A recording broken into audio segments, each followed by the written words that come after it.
How's it, Kunjani? Hello, everybody. Welcome to Sappers Unscripted.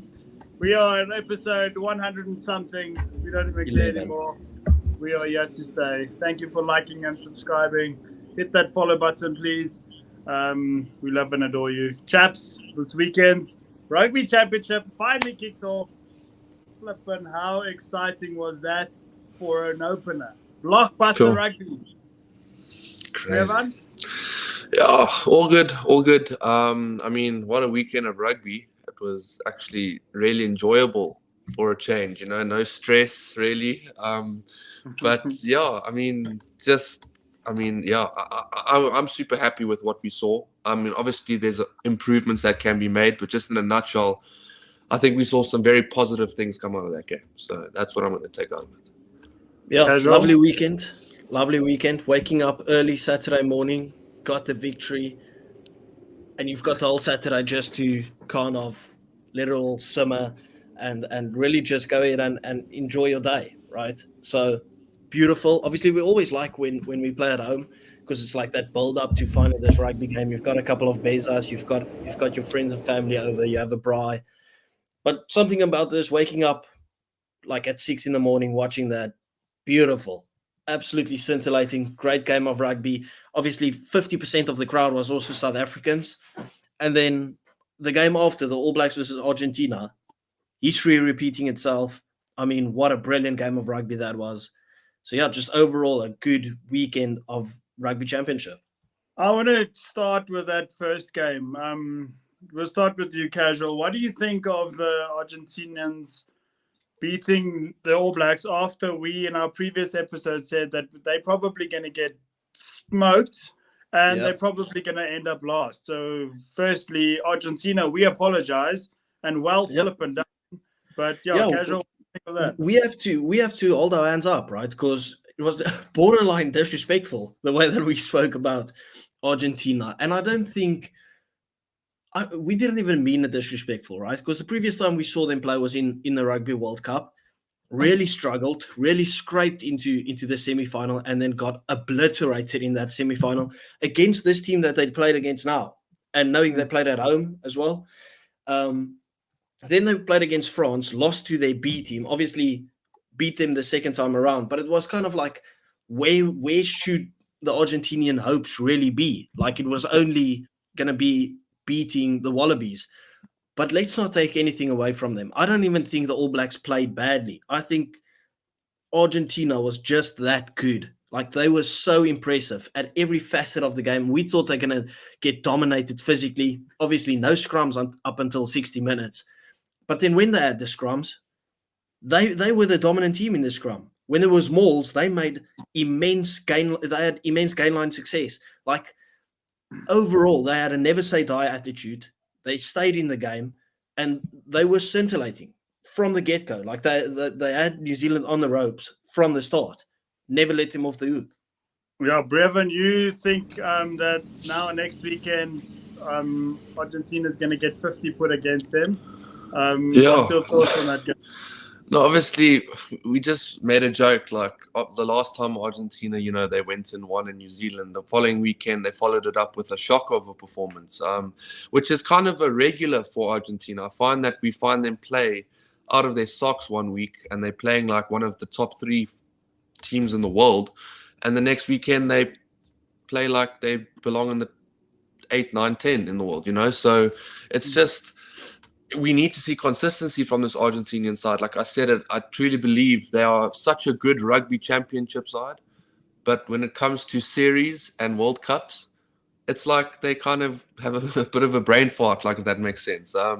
So, yeah, I mean, obviously, their defense, in my opinion, was insane. Like, they really, as the All Blacks scored 30 points, but still, I still think the defense was awesome. I think scrummaging, like you said, crazy that a scrum only comes the first one in the 60th minute. But like you said, from there, it was just physical domination. So, yeah, kudos to them. But next week, I actually think they'll put up a decent performance again. But I just I can't see the All Blacks losing twice in a row, against Argentina at home. Yeah, but no, we've always said that over the years, and the last 3 years of global rugby has come with so many surprises. So I won't be surprised if Argentina beats them again. And It's at Eden Park, so no. yeah, so we won at a field that we haven't won at in 13. Yeah, but it's a bit different, Brett. It's not different at all. It's the same players, the same team. The stadium does not win the game for you. Those players are not performing well. In our previous episode, Carol, sorry, I'm being a bit hostile now.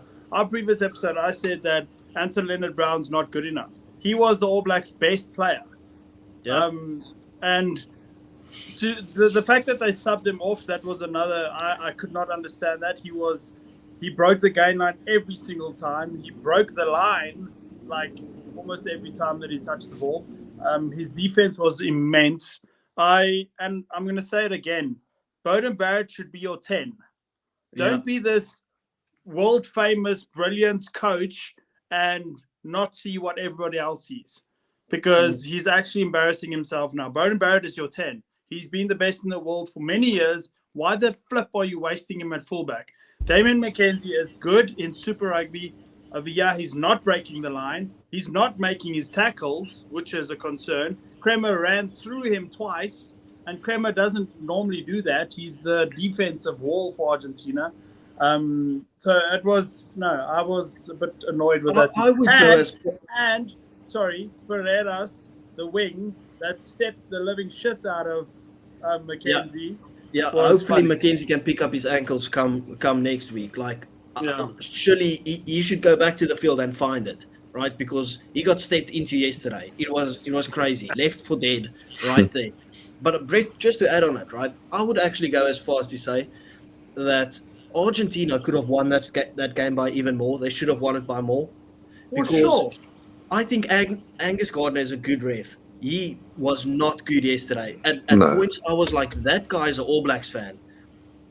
He blew that rocks with Pablo Matera over that ball, clean. And he keeps blowing against it, right? And then that is in front of the post. That would have been Santi Carrera's food come yesterday, because he didn't look like missing anything, right?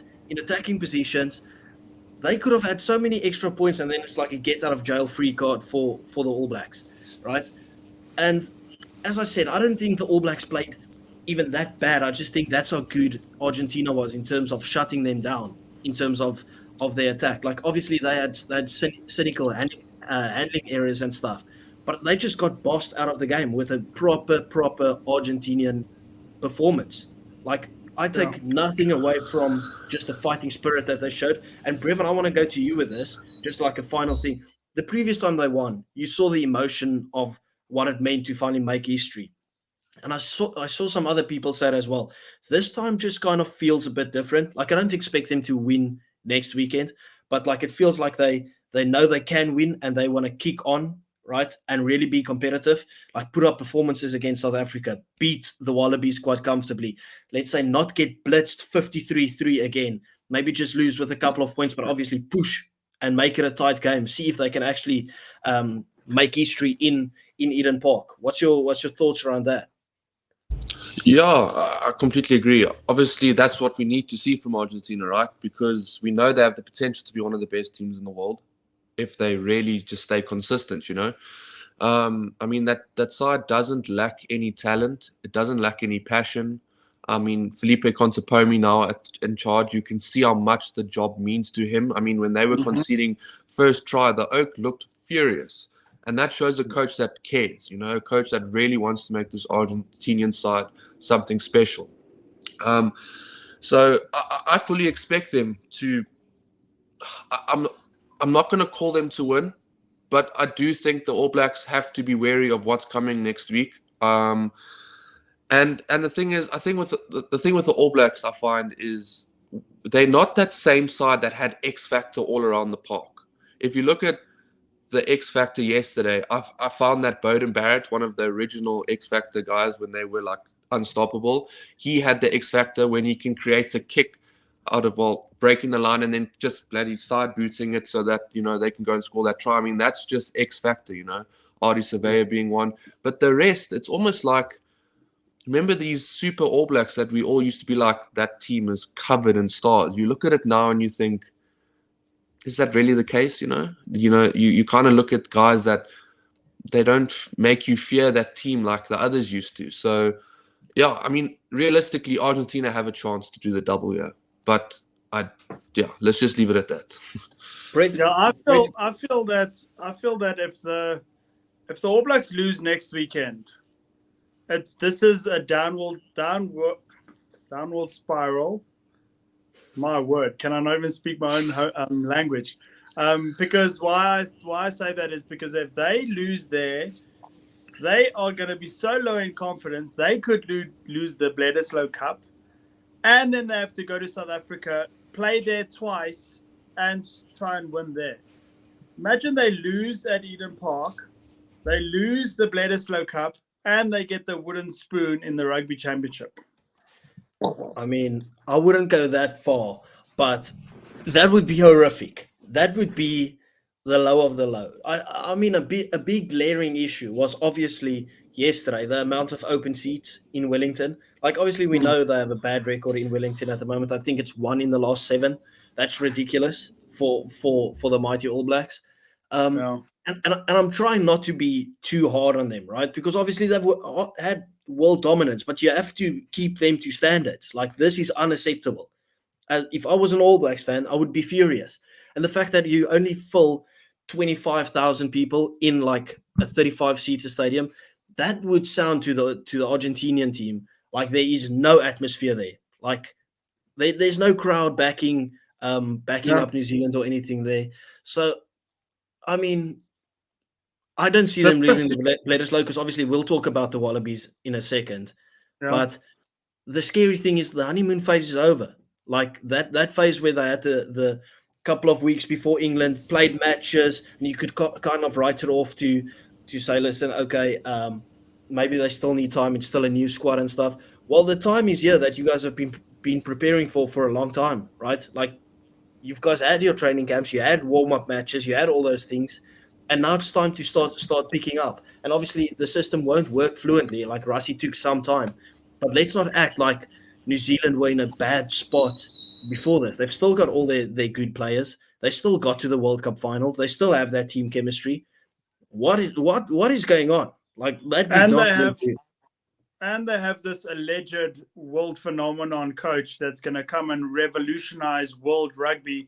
I said this from the start, and I'm going to stand by it. Until I'm proven wrong, Razor is not an international coach. People have been bashing me for making that comment. And now that they've lost, now people are, I never said that.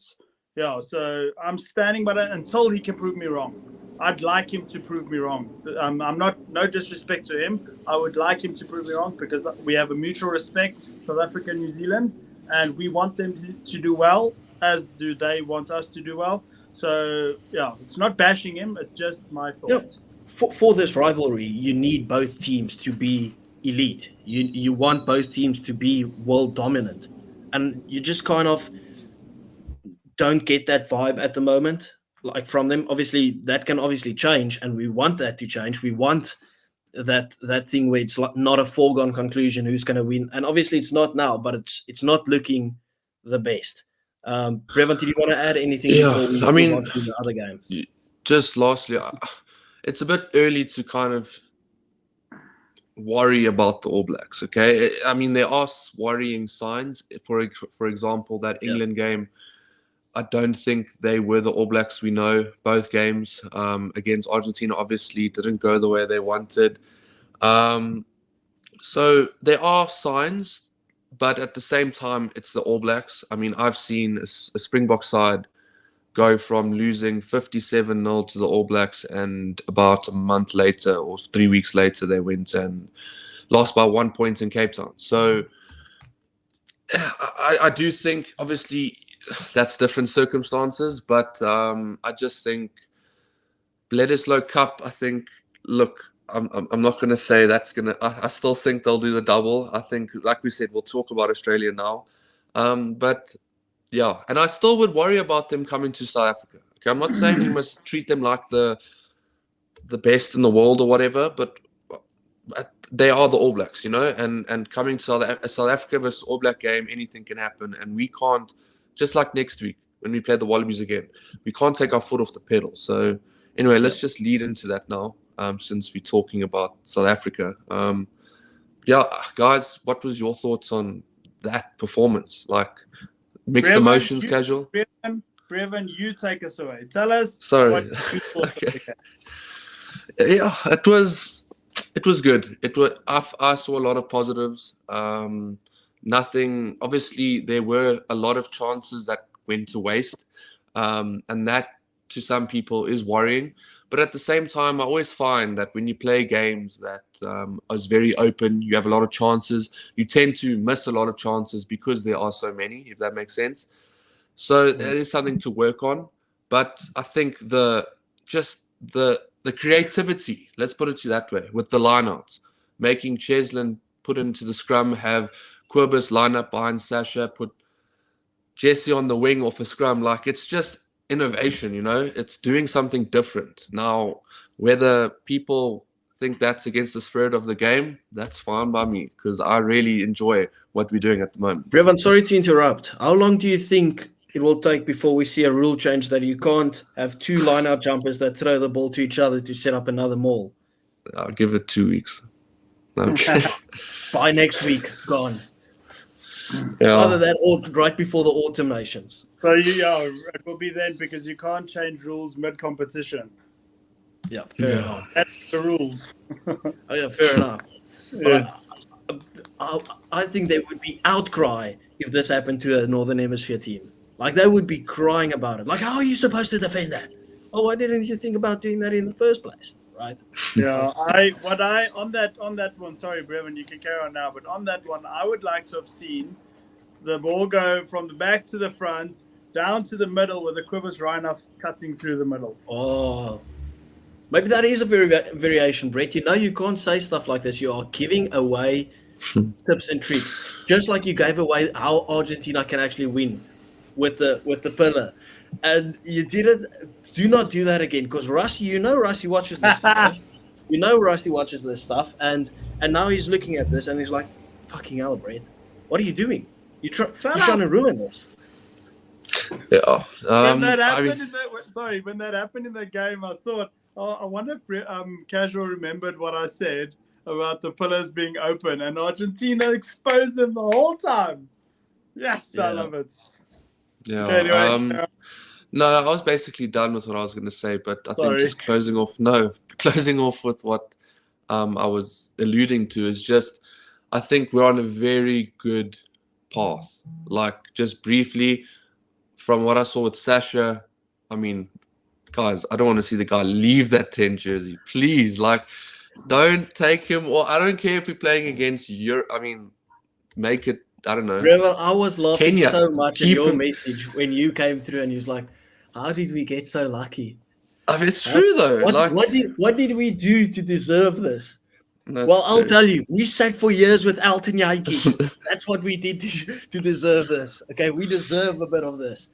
But I mean, I mentioned it in the previous video, just like you could see the immediate difference in how that backline like just worked when he came in. Like, he just fits the system better than Andre Pollard. When Pollard came in at 12, I was like, okay, well, game's done, right? Like, he doesn't bring the same as Damian Dialinda.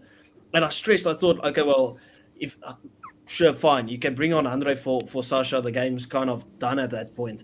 But you could just see the difference. Just the threat that Sasha has by himself. Like, I mean, look at that where Vili nearly scored, where he should have just passed it outside. That was all Sasha. Do you think Andre Pollard catches that ball, breaks through 2 or 3 people? No. Like, that doesn't happen. He probably catches it and just gives it to Colby or Orange, or whoever is closer to him, or he puts up a bomb, right? He just gives you more threat. Like, I don't know. Can I quickly just defend Vili Leroux? I agree with you, Brett. In that little moment there, I felt like Sasha did everything right. I felt that he passed a split second too late, which put a little bit of pressure on Vili, and Vili fumbled the ball in his hands, and therefore it's either I take the hit and I get smashed, or I cut in, because there's no chance that he's still fumbling the ball and gets that pass out.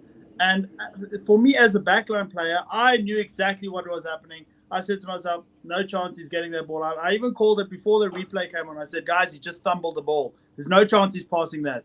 And then the replay showed he fumbled the ball. And I've been in that situation a million times where people from the sideline shout at me, there was an overlap, you must pass the ball. I never had control of the ball. I can't just throw a ball that I don't have control of. It will go forward, or I'll drop it, or then it'll look even worse. Then I look like the idiot. But now I kept the ball alive. Didn't it look to you like he gained control again, like at the end? Yeah, but right? then it was already too late. Then the defender was right on top of him. Then I fully hear what you're saying. Like, obviously it's human error from either Sasha or Vili. Was the pass not the greatest? Like, if there was no juggle, like I saw the juggling immediately. I just thought maybe he regathered it quick enough. But even after that, we just got desperate, and we should have scored probably 3 times even after that in that same kind of attacking phase. Yes. So like the way I saw it was, right, if Vili takes that ball and he passes it, let's say he passes it, there's 2 guys on a touchline, right? He could have passed to either one. At the same time, I still think cover defense had them, and we're probably getting tackled into touch there, So it's just called keeping the ball in play. So, I mean, that's just how I saw it. I'm not telling everyone that thinks that it was an absolute disaster class from Vili, which I've seen. And I mean, come on, guys, the guy played well. If you want to make him say he made a mistake, then cool, he made a mistake. But it wasn't that bad. Ball he gave to Jesse Creel for the Orange try, insane pass. That's exactly. I had a comment. I had an argument. Somebody slipped into my DMs, said his first words were, and he watches our podcast because he told me he does. First thing he said to me is, "Let me see you defend the horrible Vili." And then I just went full-fledged Vili backing mode, and I just gave all the facts. And I said, "What about the pass that he gave to Jesse, where Jesse broke in?" And he said, "I'm not giving credit to Vili for Jesse stepping in and creating the try. Jesse would never have stepped in if Vili didn't give that immaculate pass. Peter stepped to Toy's try. Who was the distributor? Our fly-off was out. Vili went to 10, and he distributed the ball to give to Sasha, to give to Peter Steff that scored the try. That was Vili's thinking. People don't understand how smart that guy is. His rugby IQ is probably better than anybody in the world.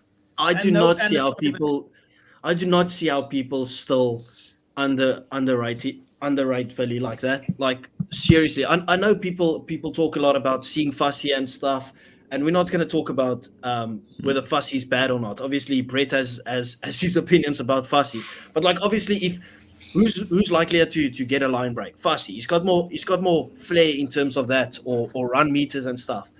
But there's nothing like Vili. Like, that pass from him to Jesse, other people just see it as a normal pass. If you see, he took out like 3 defenders with 1 pass and found Jesse on the run, on speed, to just cut inside.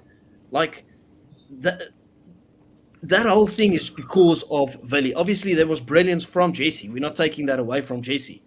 But like, if that was just a normal pass going through the hands, that overlap and that attacking opportunity never happens. And Vili just looks so calm and composed with everything that he does. Like, he's just a master at the back. Like, he is so good. The only guy that matches him is Damian Willemse. Yeah, like, at the end of the day, a lot of people cry for a backline that has, like, for example, so much flair, right? Like, they want Lucanio, they want Fussy, they want those types, all of those players, right? The thing is, if you don't have a Vili Leroux, if you don't have a Jesse Creel, if you don't have sometimes a Pollard, for example, but now that can go out the window. You need experience and you need brains. Like, you can't always just have players that have so much flair, because at the end of the day, when's the test match thinking going to come into play? Like, when you need balance. You need a balance. So I mean, like, anyway, last thing on Vili, like, obviously still super underrated. I don't know how.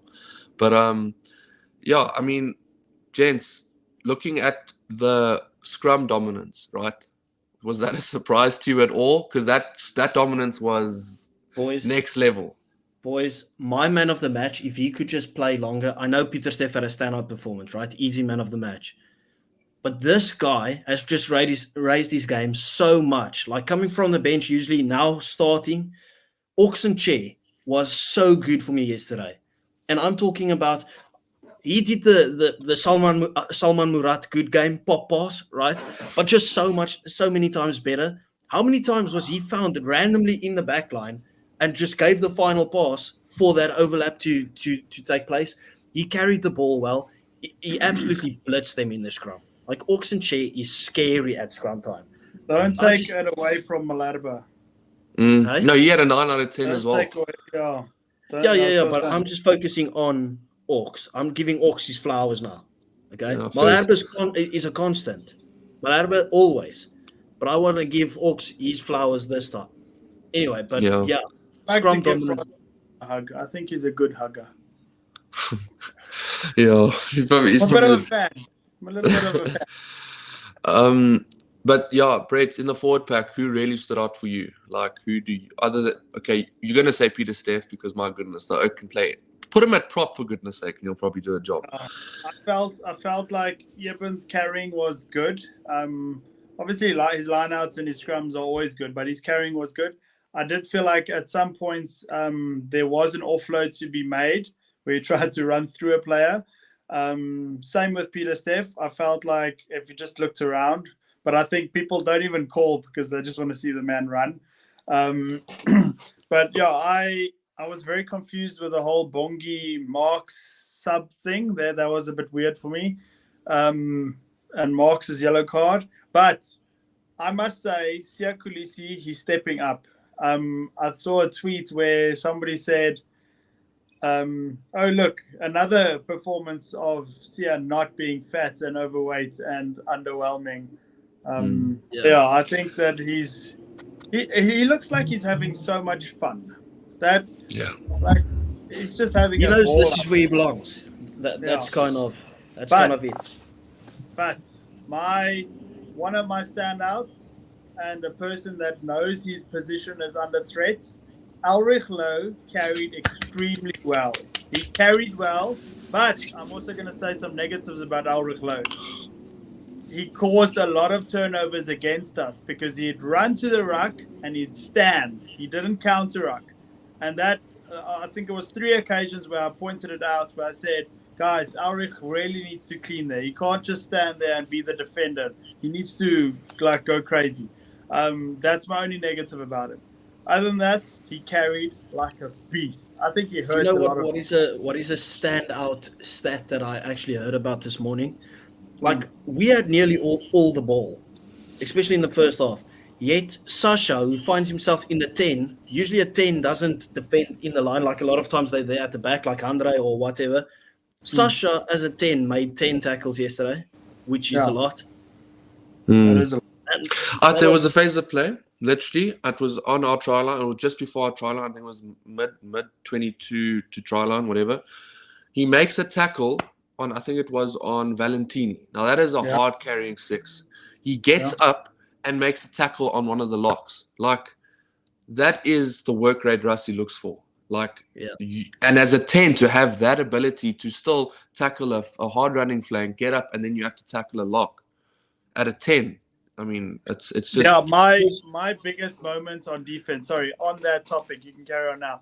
On that topic is Alan Alatua running at Cheslin Colby and Colby smashing him. Yes. That was my favorite moment. Boys, if we had to just switch it over quickly from a Wallabies perspective, I mean, obviously they had a better second half. Okay, let's just. You can obviously put it down to South Africa being lackluster or really dropping off the pace. But overall, like, they were not at the races. Okay, Noah Lolosio had an absolute horrific game. They struggled in defense. When they had the ball to attack, they went absolutely nowhere. They kicked away possession. Their kicking game was not good enough. When they couldn't go anywhere, they put up a bomb and it was uncontested. Sasha, how many times did Sasha take that ball cleanly? Or Cheslin Colby? Or even Willie Leroux, right? Under no threat. Even Quills, Yeah, like, yeah, Sasha even caught Kobus Reiner, by the way. Almost Like- broke his rib, Yeah. but yeah. Yeah, like, how was their best kick of the whole game? Dalgunu with just the chip and chase, where we still gathered the ball. Like, Yeah. it just felt like nothing happened from the Australian perspective. And for us to have spoke so long about how good their attacking threat is, like we know their defense is shaky, that they had nothing. And it's almost like it would have been better if they didn't score that 7 points, because we all know that 7 points came after being down to 13 men. Like, that's Yeah. almost more of a slap in the face. Like, Brett, I'll come to you. What's next for the Wallabies? Like, what do you try and fix after that going into Perth? Okay, so what they need to do is they need to watch Chasing the Sun 2 and see how to practice at scrum time. Because if you don't put in the hard yards, Brevin will tell you very, very quickly, if you don't practice your scrums, you will suffer against the weakest side in the world. And it doesn't even look like they're putting the 5 hours a day, whatever you need to. I don't know how it works. But because their scrums were horrific. I mean, that first scrum, I think they saw Cheslin and then they saw, okay, guys, we don't have to scrum. This is a proper backline move. And then they got obliterated, and that's their confidence gone. That's another one, Rassi, in your head again. Then also what I would change is your fly-off needs to be able to play rugby to be an international rugby player. Because I don't think that kid knows... Okay, I'm joking. He's actually a good fly-off. He just had a shocker. He is good. Like, we've all been calling for him. Yeah, but your scrum off as well. Can't give a fly-off shit ball under pressure while his confidence is low. I mean... Tate McDermott needed to come on in the 33rd minute already. Yeah. But that's just my... Yeah. Look, the thing with, like, I'm always this guy that's about, when a team has a bad result, I kind of tend to think, okay, well, the following week, I do expect better, But I think the only thing that worries me now, playing the Wallabies next week, is just if they have that bounce back performance. It will be and if they do have that bounce back performance, it will be a fluke, and the next one will be shocking, because I don't see them being this side that, I mean, they mentioned it on the broadcast.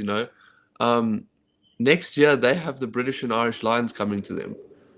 If they play like they played against the Springboks, against the British and Irish Lions, each test will be 50 odd something. Like, what a waste of time. Like, genuinely. And I mean, I'm usually the nice guy here, but I'm being like critically harsh on Australia, because I just don't see what's happening there. Like, we can give Joe Schmidt time, but Wales made them look good. That's what it was. That's just my opinion. Yeah. It's so tough, right? Because I want this Australian team to be good. Like, of course. We all want Australia to be good, and then it's like, okay, well, you got in Joe Schmidt, and the problem for me is, like, okay, so who's he going to bring in? Then you look at the franchise, and you see how the franchises struggle, and as soon as they get a good player, they just go over to rugby league, which is a massive issue, right?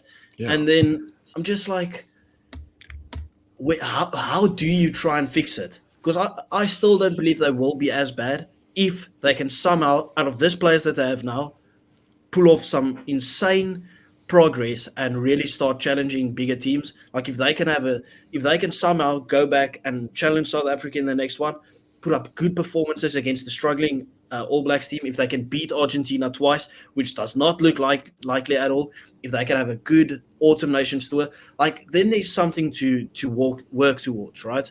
Like, that gives you some incentive to actually keep on going. It gives you some hope for the future, right? But at the moment, like, having a bit of hope and then getting smashed like this at the place where, like, you had all the dominance always, it's not good. So this is how you change Australian rugby. You get rid of the entire rugby board, because I don't even think they enjoy rugby. They're just there for business. You get people that are good at business and at rugby. Then you go shop abroad, maybe go to the Saudis or whatever and get some big mullah. Keep your players in rugby union. Don't lose them to rugby league. And if a player makes a religious post on social media, don't fire him when he's the best fullback in the world. Keep him and have a nice conversation with him. Because if you're going to keep getting rid of people that have nothing to do with rugby, then you're going to keep losing. And I'm sorry, but okay, sorry. That was just every opportunity I have to. No, it's fine, right? Speak your mind. Freedom of speech. You know, every opportunity I have to defend Israel Folau, I will. But that's besides the point. I just feel like they need to reinvest somehow, because you talk about rugby heritage a lot. Australia is part of rugby heritage. They've won 2 bloody World Cups. They've been greatest team for more than a decade. So get back to that. Yeah. And I think another issue that and Brett's is probably the biggest issue, 100%. But another issue I see at the moment that are small fixes, right, is, for example, obviously it was, so we obviously had commentary with Matt Pierce and the South African guys, but obviously on Twitter I was looking through opinions on the game, and some you could call them rugby creators or whatever, but in more of a, you know, a different format. They were saying that, like, for instance, Michael Hooper, when there was when they were 21-0 down, said, "Oh, don't worry, the Australians will tire out this Bok pack and then they'll start." Like, you're 21-0 down. I listened to the game in their commentary because I still have like the DSTV box where you can switch the languages and stuff. It's kind of just like a desperate attempt to stay positive. If you could, but that's the thing. You got to realize, like, there's issues there, you know? Don't say they're going to tire out the Springbok pack when you know we probably have the fittest pack in the flipping world. Like, it's just not going to happen. There are bigger issues to address than they'll tire out, you know? The rest of the commentary was all just like saying, yeah, we're getting blitzed at the moment. Like, it was kind of just like rinse and repeat on the same thing. It's just like, oh, look, go absolutely nowhere. And this is like a massive beat. And like, maybe Michael Hooper also watched Chasing the Sun, because if you've watched Chasing the Sun, you know that our forwards, they suffer. They are in a drill sergeant's backyard, like worse than you would be in the army, prepping for a scrum, you know, test match. Yeah. So if you say you're going to tire out a Bok team, that's laughable. Okay, boys, let's move on to like the final segment of the video. Obviously, previous time we did like a little predicted lineup. This is going out on Monday, so for the next video we'll see the squad for South Africa. Our game in Perth. What changes would we want to see, if any, from your side? I've got a couple of changes, but nothing too drastic or anything like that. So I think the thing I pointed out on the group was, obviously we know Pieter-Steph was at 5, right? But the plan was to have Ron Nokia start at 5 and then have Pieter-Steph still on 7. And then, unfortunately, Ron Nokia also had an injury. That's why Pieter-Steph went to 5 and Ben Jason Dixon at 7. Now, what I'm going to say is leave it that way. Don't put. I mean, he's my Bulls captain. I mean, for goodness sake. And I'm saying, don't put Ron Nokia at 5. Keep Pieter-Steph at 5 for now, and put Ben Jason Dixon at 7, because with Nokia, yes, you're going to get that Murat role, but I still think Pieter-Steph can do that. Not Murat, Mostert, jeepers. So Pieter-Steph is going to do that role, and he's going to tackle just as much as Mostert. And then you have Ben Jason Dixon, who plays the Pieter-Steph role absolutely to a T. Like, they are so similar. It's ridiculous. So I would keep it that way. And then the last thing, I'm just like, maybe, but at the same time, I just think he wasn't given the right ball at ruck time. I think the rucks were very messy. Coming out the scrum was quite messy. Is maybe you start Grant Williams and bring Quibus off the bench. But at the same time, I still think Quibus didn't have a great game, but I still believe he wasn't given clean ball, you know, at ruck time for him to be that sniping scrum off or quick playing scrum off. So yeah, there I'm split. I'm happy with either one. Yeah. And you still fixed on for the next game, even Sasha has to start. Oh, yeah, absolutely. Don't take that out of 10 for this whole championship. Yeah. Seriously. I fully agree with you. Like, I didn't think about it until you mentioned it on the group yesterday, and I was like, I really like this. I really like the sound of it. Obviously, we do like Ruan Orkia, but the impact that Erge brings from the bench, we saw yesterday that you don't lose Peter Steff when he goes to lock. It's not the same Peter Steff that struggled at lock, still finding his feet in the Bok jersey. And it felt like we had two Peter Steffs on the field. Like, obviously, Ben Jason Dixon had a quieter visually game than Peter Steff, but he was still a workhorse. He did all the dirty work. Like, he was absolutely insane. Right, so I will keep a lot of the team the same. The only changes that I would make is maybe if you want to, like, was Dialinde injured? Is that why he went off? No. I doubt it. I think Delaney's played a lot of rugby, so just kind of give him the break he needs. Yeah, so maybe what I want to see, like, that's why I said, like, keep the basis of the team the same, is either give Jesse a break by playing Lukhanyo Am at 13, or maybe give Dialinde a break by playing Lukhanyo Am at 12, because I told you guys, like, I saw that they experimented and trained with that, because obviously Estrazen isn't available just yet. Now, that's just something that's why I think, like, keep the basis of the team still the same, and if you want to try something, you can try it against a struggling Wallabies team. Like, I wouldn't be surprised to see that. But yeah, just more so to give guys rest, because they all have two big games that I won't change anything against the All Blacks. Yeah, my thought process is a bit different to yours. I feel like we've established that what Australia's weaknesses are. I think that Murat falls off the bench. Argia just comes to the bench to start. Stays as. Yep. And I think the halfbacks make a direct change. I think that Sasha and Reinach goes off, and Pollard and Grant Williams starts, because you've seen what you need to see now out of those two, because you have to come defend your home field against New Zealand. So you need to see what Grant Williams and Pollard can do together. And obviously those two will be on the bench to just come and fix it if something happens to go wrong. So I feel the rest of the backline stays exactly the same. The halfbacks change, and Murat falls off, and Argia comes back in. Brett, don't you think, I know I'm jumping the gun here, but, like, don't you think against the All Blacks, Faf will be back for that? I don't know. Oh, no. I don't know. If he's back, then Pollard starts. But also, you can't start a guy back in the starting lineup just from coming back from injury against the All Blacks. That's very risky. Yeah. Doable, but it's risky. So I think these are the halfback pairings for the rest of the Rugby Championship. I mean, we need to be... What are the ages of Kobus and Faf? Just if you could brief, just region. 33 and 34.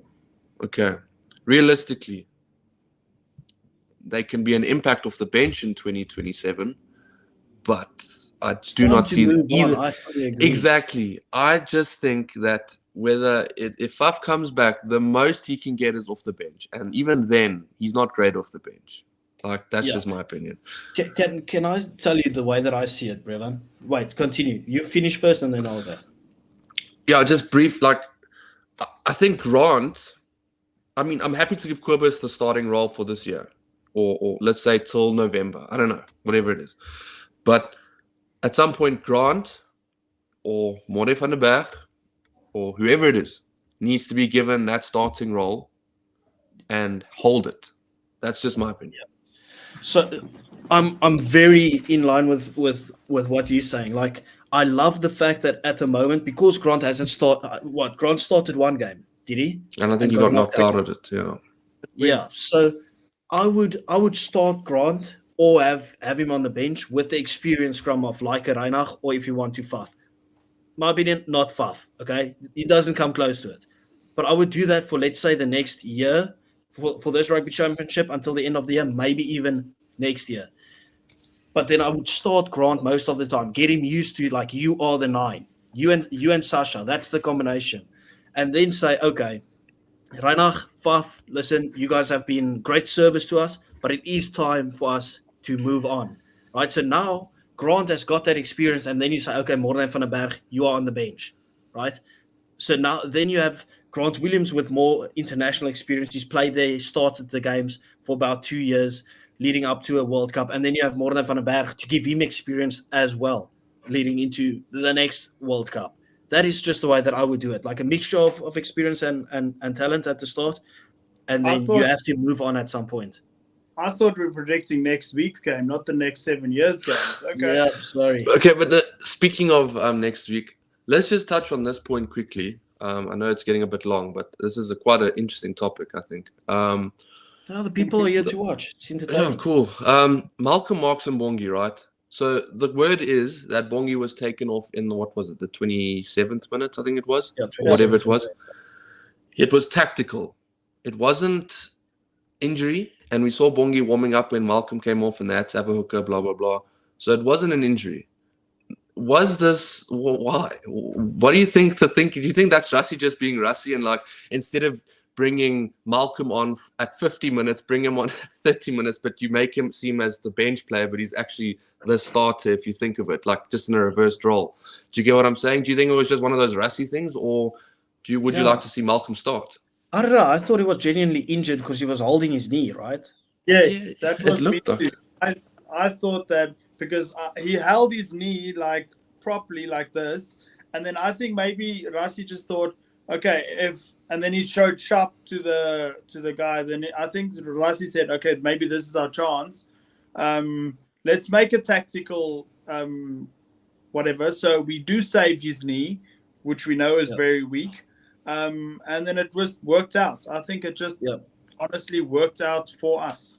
Okay. I know we just spoke about like the predicted lineup for next week. I would really want to see Johan Grobler again. In the forwards back, I want to see Johan Grobler there, and I want to see Thomas de Toy get a start as well. Not a start, but like get some game time as well. Just like obviously, because we don't expect to see them against the All Blacks. And I don't want to wait that long until we see them maybe against Argentina and stuff. So I think it's the perfect time to make a couple of changes, but keep the bases the same. That's kind of just what I'm getting on. I agree. Okay. Anything else from you two? Can we wrap it up? Wrap it up. I'm happy. For watching, if you've made it this far, we love all your support, and we can't wait for the comment section. Yes, I do know that I have red hair. You don't have to point it out in the comment section. Anyway, have a good day, everybody. Revan, casual.